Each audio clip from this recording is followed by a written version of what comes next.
support. With me now is Mark Perrone. He is the president of the United Food and Commercial Workers International Union. The UFCW represents Instacart employees in the Chicago area, as well as many other grocery store clerks and food processing workers all across the U.S. and Canada. Thank you so much for being with me. Can you give me a sense, Mark, of what these workers are up against? Well, Alicia, I think that they're up against their health.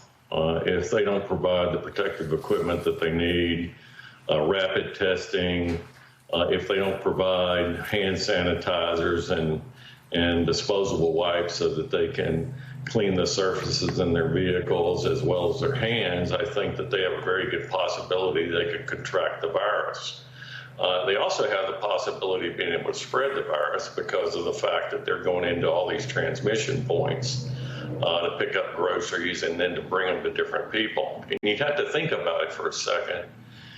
If somebody's getting their groceries delivered to them, they may be under quarantine. And if they are under quarantine, it'd be a good reason for them to have the protective equipment that they so desperately need.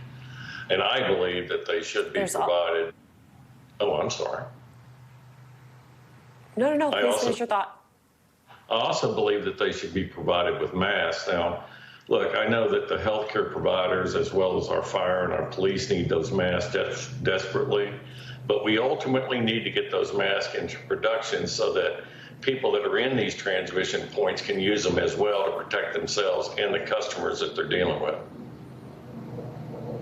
There have been discussions, I understand, within your union about designating these workers as emergency responders. How would that designation help?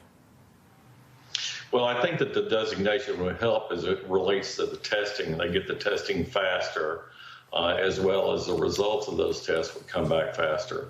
In addition to that, a lot of these workers, because they may be single mothers, are having difficulty finding child care, and it would give them access to some of the subsidies that the federal government put in its last bill at $3.5 billion.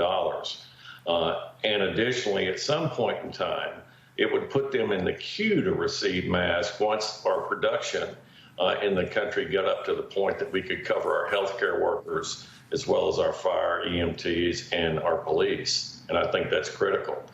Unfortunately, there was a big error, a failure as it related to the testing.